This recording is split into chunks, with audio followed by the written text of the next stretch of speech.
Okay, hi ladies, Danielle here from Ladies That Lead, and I'm introducing the amazing Charmaine here today for a interview regarding herself and her business and her journey and her insights. So really glad to have you here, Charmaine, and really looking forward to this interview. Thank you. Perfect. Thank you. Okay, so just to get started, what ignited your kind of within you to sort of start out in your business and in your journey, and sort of if you had the chance to sort of start again, what would you do differently? Well, it's an interesting question because I can either start my business now and tell you about that, or I can go back to when I stopped working due to choices of being a mother. And different stages of life motivated me to do different things. When I had small children, I wanted more mental stimulation, but I had to work at home. So that motivated me to do a small business at home. Then, as my children grew up, I found that that small business didn't work for me anymore, and I needed something a bit more. And I actually went and I got an introduction, and I worked at Village Roadshow. Right. But I had to do it in the parameters of being a mother. So again, I wanted more mental stimulation, but being a mother and picking up my kids and doing all of that stuff determined how I would work. So I actually got a 3-day-a-week part-time job. Right. And then as my children grew older, I think it was the year 2000, I actually decided that I didn't want to work for a boss anymore. I wanted to do a little more of my own thing. I wanted to have my own freedom. And I also found that I was a lot older than everybody else in the workforce, particularly at Village Roadshow. So that then motivated me to go and see somebody who was dealing in women's transitional life periods. Right. And at the first thing I said to her was, I don't want to work for a boss anymore. And the last thing she said to me was, you need to prepare a CV. So I walked out of there thinking she didn't listen to a word I said. And it motivated me to think, well, I can do what she's doing because there needs to be a niche. There's a niche market for that. Yeah. And except I can do it better than her. So that made me bite the bullet and actually go back and study and upskill, which was a really scary thing to do because I hadn't written an academic essay for 30 years. Right. So I went and upskilled. And I found a different path. Actually, it set me on one path, but I found a different path to where I am today in counselling and psychotherapy. Wow. So I Beautiful. upskilled and I bit the bullet and everything that comes with that, and now I'm in my own business of counselling and psychotherapy. Perfect. So that's it. Great. Well, that's definitely a great journey. So if you could sort of offer sort of 3 pieces of advice for even, people going through college or university who sort of want to become an entrepreneur, what sort of advice would you give them starting out? The first piece of advice I'd give them is to stick with it. Whether you're sure or not sure of what you want to do, just stick with it because you'll find your way. Yeah. Just stay with it. You'll find your way. And one path can set you on to another path. Exactly. So that's the first bit of advice. The second bit of advice is you've got your internal fears, which are enough. Don't listen to anybody else. Don't listen to the external fears. Listen to your own voice. As long as you're working, as long as you're on a path, as long as you're committed to some sort of direction, keep going. Just keep going because society will tell you that you're going to fail. Yeah. Lots of people around you are going to tell you that you're going to fail. Your internal voice is going to tell you that you're going to fail. So what I'm saying is just keep with it. Yeah. And the third piece of advice is to go and really experience what it is you think you want to do. Do an internship or even hang out for free to make sure it's what you think it is. Yeah. Really? Because sometimes you have a notion of what it is and it's totally different. Yeah. And that, again, will help you change direction to what you want more. 100%. Okay. So looking back, and I don't like to use the word failure, I like to, use lessons or learnings, but what have sort of been some of your lessons or learnings or failures, if you want to call them that, that you've found in your business over the years, and sort of what's been sort of the main learning point from that? Sort of the lessons that you've learned from that? Well, I think when I started off in counselling and psychotherapy, I initially started as a volunteer counsellor, so I could really understand the nature of the work. I think the biggest failing is when you rent a room and you pay rent and there's no one coming through your door. Right. So that's very disheartening, that you sit there and you think, rightio, now what? I've hung up my shingle, I've rented a room, I've found a space, but how do I market myself? Yeah. And then you've got to jump through hoops, basically, to find out how to market yourself, how to be different from someone else, what are your strengths. And I think, looking back at that, I think my failure was that I wasn't so adept with social media. Right. I had to come up to date. I had to bring myself up to date with what was current. And until I did that, I think I was stuck. Okay. Alrighty. And what's sort of your favourite aspect of being an entrepreneur? Well, I think the satisfaction that you get from your achievements. I mean, to achieve a postgraduate diploma after 30 years of actually going to any tertiary institution was a huge achievement to me. I mean, my kids used to laugh at me because I used to start an essay 6 weeks before it was due. But to do that was a huge achievement. Then to actually see my name professionally lit up there was another huge achievement. And don't forget, I was over 50 when I did this. Yeah. So to reignite that in your life is a huge, huge achievement. And to do something totally different from what my first career, and I'm university trained to be a teacher. So I went from that to doing something totally different, and the satisfaction I got actually from the learning and from seeing the fruition of that learning is huge. Perfect. Yeah, that's great. The journey is truly magical. So what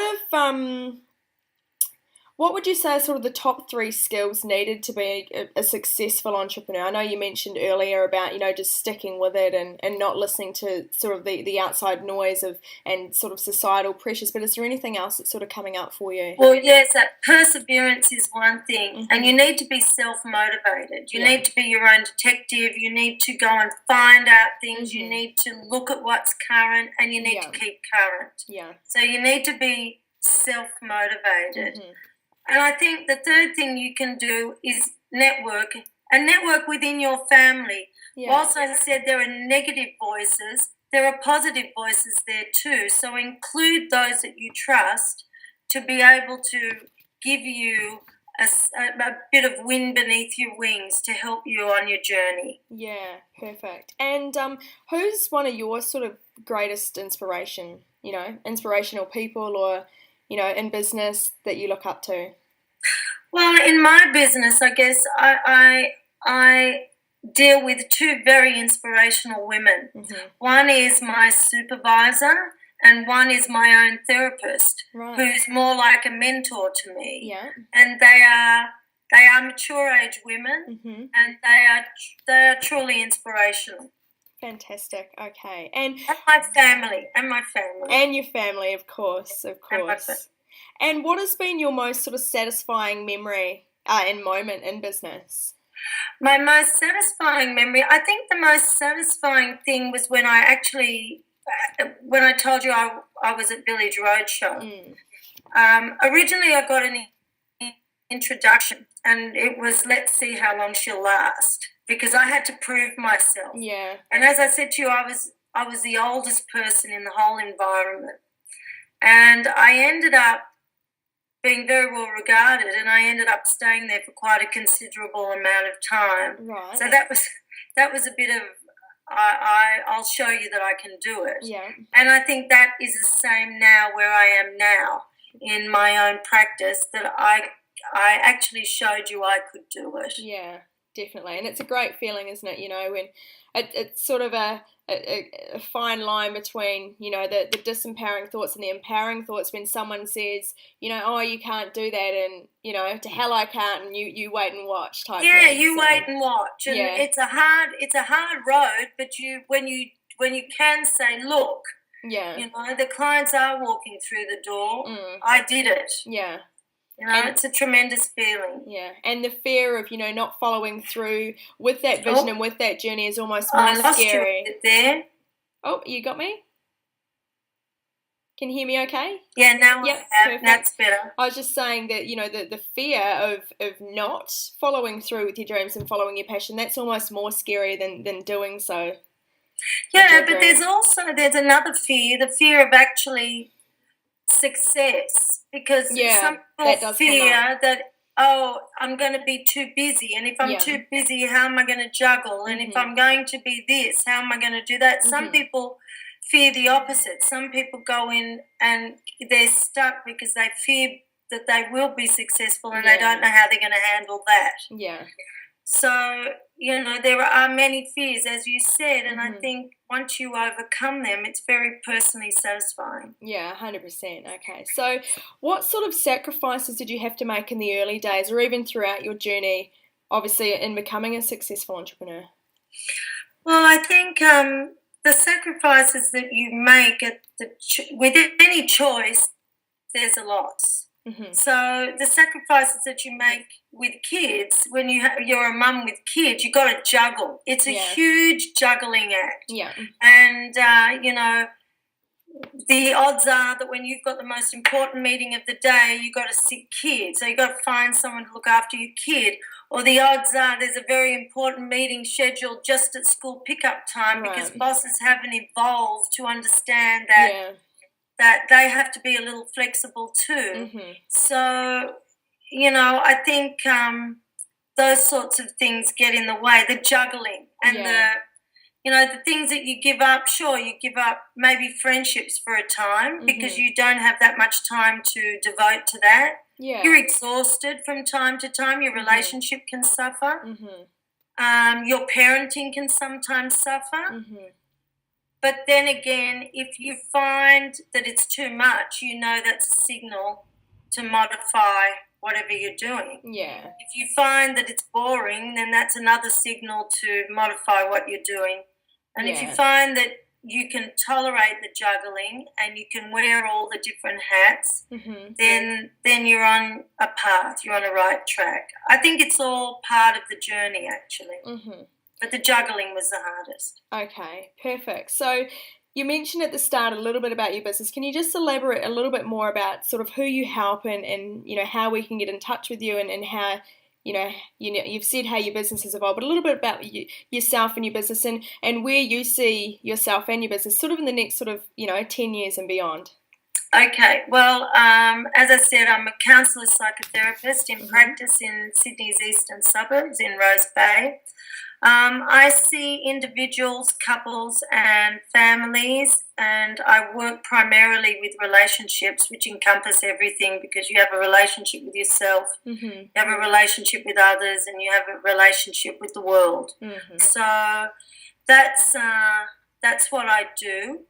As to where I'm headed, I continually upskill. Yeah. So I'm in the midst of now doing the John Gottman courses for couples. I've completed level 1 training. So I'm ever evolving in my own practice. So I'm honing those skills. Where I see myself in 10 years' time, I think because it's not a static business, because the business is up and down, it's flexible, it changes. I see myself in 10 years' time perhaps being a bit busier. Yeah. I see myself in 10 years' time working. Yeah. Still working. I'd like to be a mentor to others. I would like to be able to assist women in transitional periods to be able to overcome those hurdles, those fears about going back into the workforce or doing something entirely different or taking a leap of faith and going to study, and all those things that stop them. So that's where I'd like to be, continuing to evolve my practice. Beautiful. Great answer. So yeah, the future's looking bright and everything's fantastic. So thank you so much for your time today and sharing your journey with us and the other beautiful women in this community. So look forward to watching you continue to grow in the future and your business to flourish and all of that kind of thing. So thank you so much for your time. And is there any sort of parting words that you would like to share with the ladies? A little tip of inspiration or a favourite quote? Well, I mean, yeah, there is a favourite quote, but actually I'll just put a plug for me. You can learn more about me from my website, www.charmaineroth.com.au.